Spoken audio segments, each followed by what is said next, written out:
Olá a todos, eu sou o Luiz Fernando e esse é o projeto Gotas Fraternas da Casa Espírita Kardecista de Vinhedo, Fraternidade Luiz Sérgio. E a lição de hoje é a de número 35 do livro Pão Nosso. O livro Pão Nosso é uma psicografia do Chico Xavier, ditada pelo Espírito Emmanuel. E o nome da lição 35 é O Cristo Operante. Nós vamos iniciar com a leitura do versículo 8 da segunda carta de Paulo a Gálatas.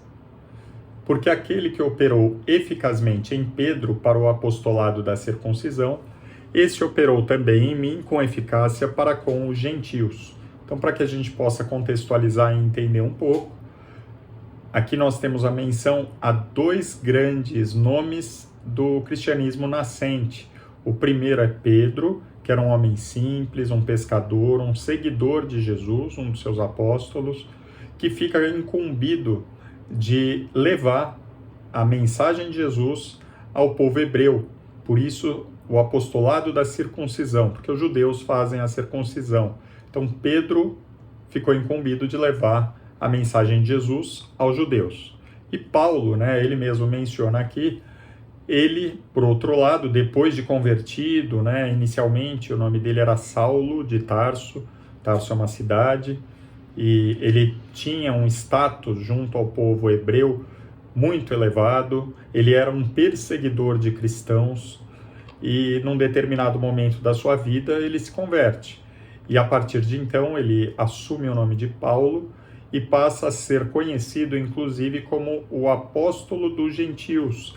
Quem são os gentios? Ele mesmo usa essa expressão aqui.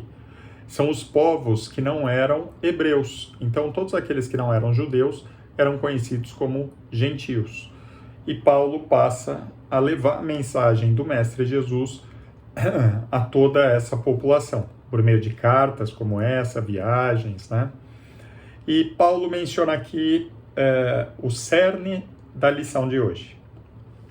Ele menciona que Jesus, aquele que operou eficazmente, então Jesus, ele operou eficazmente, tanto em Pedro quanto nele.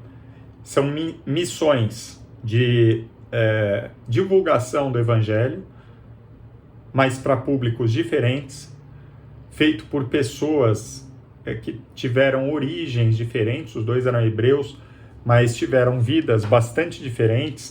Pedro sempre teve uma vida muito mais simples. Paulo, por outro lado, era uma pessoa com muita cultura, muito status. E, independentemente de quem era ali que estava levando a mensagem era de Jesus e estava operando eficazmente tanto para os gentios quanto para os hebreus. Dando prosseguimento, eu vou lendo agora os trechos da mensagem e a gente vai fazendo alguns comentários. A vaidade humana, diz Emmanuel, a vaidade humana sempre guardou a pretensão de manter o Cristo nos círculos do sectarismo religioso. Então, por vaidade, nós, seres humanos, colocamos Cristo como que numa gaiola. Então, falar, não, Cristo é da religião A, Cristo é da religião B, e Emmanuel ainda complementa, mas Jesus prossegue operando em toda parte onde medre o princípio do bem. Então, Emmanuel já está nos alertando que Jesus, as suas lições estão disponíveis, a vida de Jesus, o Evangelho de Jesus está disponível para todos aqueles que querem praticar o bem. Então, todos aqueles que quiserem seguir o caminho do amor, porque Jesus, é importante a gente já até colocar isso, ele não trouxe uma religião. Jesus mesmo não era cristão, não havia ainda o cristianismo. O cristianismo mesmo, ele veio ser assumido oficialmente pelo Império Romano no ano 380 depois de Cristo. Então, nós já tínhamos aí quase 4 séculos da passagem de Jesus pelo planeta Terra como Espírito encarnado. Ou seja, aquilo que Jesus nos trouxe, na verdade, não era uma religião. Jesus nunca quis trazer uma religião, ele quis trazer uma forma de vida, uma filosofia de vida, que nós podemos chamar com toda segurança de amor, né? Do desenvolvimento do amor nos nossos corações. E o amor está disponível para todos aqueles que estão em busca da prática do bem, em busca de se melhorar a cada dia, né? Então, o Jesus e a sua filosofia de vida não é de nenhuma religião. Jesus, ele é de todos aqueles que estão em busca do desenvolvimento do amor, do reino de Deus dentro do seu próprio coração. Prosseguindo aqui, dentro de todas as linhas de evolução terrestre, entre santuários e academias, movimentam-se os adventícios inquietos, os falsos crentes e os fanáticos infelizes que acendem a fogueira da opinião e sustentam-na. Então está falando aqui das pessoas, né, de todos nós, que por vezes dizemos, a verdade é só da minha religião, a verdade é aquela que eu acredito, aquilo que os outros têm como correto está errado.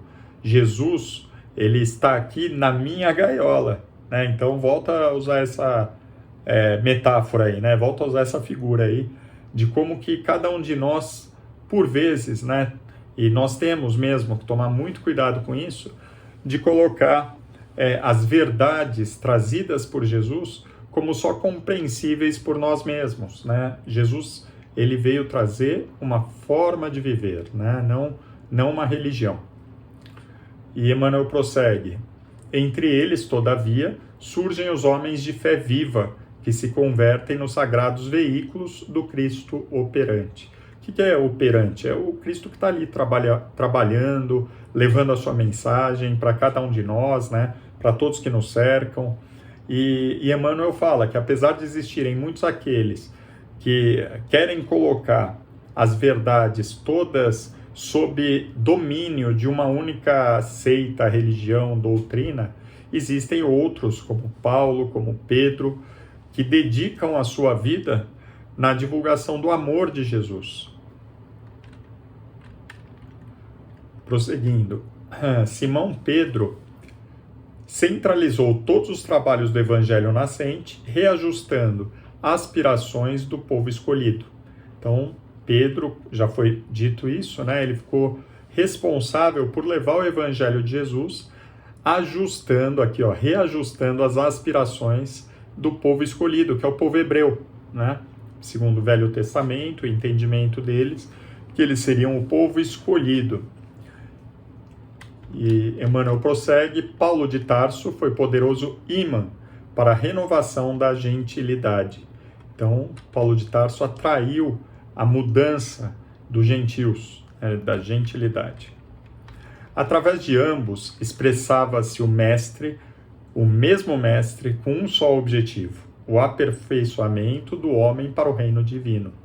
Então, Jesus, independentemente de qualquer religião, crença, qualquer rótulo que nós tenhamos, Jesus está presente onde houver o amor, e ele é o nosso caminho permanente para o desenvolvimento dessa felicidade real, né? O desenvolvimento desse divino amor, como João falava, né? Deus é amor. Quando a gente se aproxima do amor, a gente está se aproximando de Deus, né? João, que era um dos apóstolos, o mais novo, né? É tempo de reconhecer-se à luz dessas eternas verdades. Então, já está na hora, Emmanuel está colocando que já está na hora da gente aceitar isso, que Jesus e as suas verdades, eles não pertencem a uma religião A, B, C. Ele pertence a quem? Aquele que está trabalhando no bem, aquele que está buscando o seu desenvolvimento pessoal, né? Então, Jesus está disponível a todos que sigam os seus passos, que busquem a sua renovação interior por meio do amor ao próximo. Jesus permanece trabalhando e sua bondade infinita se revela em todos os setores em que o amor esteja erguido à conta de supremo ideal. Onde há o amor, há Jesus. ninguém se prenda ao domínio das queixas injustas, encarando os discípulos sinceros e devotados por detentores de privilégios divinos. Quer dizer, quando a gente fala de Paulo, Pedro, de outros grandes nomes, próprio Chico Xavier, próprio Emmanuel, a impressão que nos dá é que são pessoas que foram escolhidas, né? São pessoas que têm um privilégio divino. E aqui Emmanuel coloca que a gente não deve entender dessa forma. Ele coloca aqui na sequência que cada aprendiz que se esforce por criar no coração a atmosfera propícia às manifestações do Senhor e de seus emissários. Então, por vezes, a gente enxerga que Paulo, Pedro, são espíritos que nós nunca vamos conseguir estar no mesmo patamar e que só eles teriam condição de fazer aquelas escolhas. E, na verdade, não é isso. Cada um de nós, no nosso dia a dia, deve buscar combater as nossas más tendências, nutrir a fé de que a gente vai se desenvolver como um espírito eterno, se tornar a cada dia, a cada oportunidade um pouquinho melhor, aproveitando tudo aquilo que a vida nos traz, né, que por vezes nós enxergamos como algo ruim, e não como algo como deveria ser entendido, como algo educativo, né? A vida busca nos educar, é a forma que Deus traz para a gente as lições de crescimento pessoal. Emmanuel fecha dizendo: trabalha, estuda, serve e ajuda sempre, em busca das esferas superiores, e sentirás o Cristo operante ao teu lado, nas relações de cada dia. Então, qual que é a fórmula, né? A gente tem que ficar aguardando passivamente o amor se desenvolver em nós mesmos? Não funciona assim. Tudo é treino nessa vida. Então, como o Emmanuel fala, né? Toda disciplina antecede a espontaneidade. Antes do amor ser espontâneo no nosso coração, a gente tem que batalhar por ele, criar esse amor, praticar esse amor. Se a gente hoje não consegue amar o nosso vizinho, o nosso cônjuge como deveríamos, né? Os nossos filhos, os nossos pais, aqueles que nos circundam no dia a dia, no trabalho, se nós não conseguimos amá-los, então vamos respeitá-los, né? Como às vezes nós falamos, tolere pelo menos hoje, amanhã busque respeitar, vai identificando naquela pessoa, naquele círculo de pessoas, os aspectos positivos, vai enxergando nelas Jesus e principalmente enxergando em você mesmo a oportunidade de mudança. Até que um dia, né, todos nós cuidando, né, porque de fato estamos cuidando dessa nossa conduta, para que nós busquemos burilar a nós mesmos, para que nós busquemos essa transformação de Pedro, de Paulo, para que nós possamos de fato nos converter a buscar os caminhos que Jesus nos deixou, nos ensinou.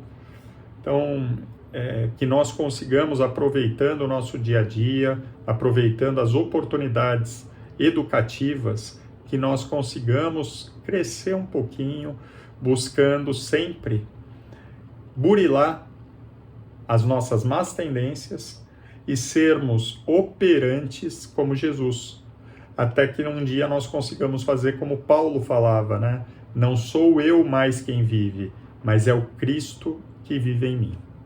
Muita paz, muito amor. Até a próxima.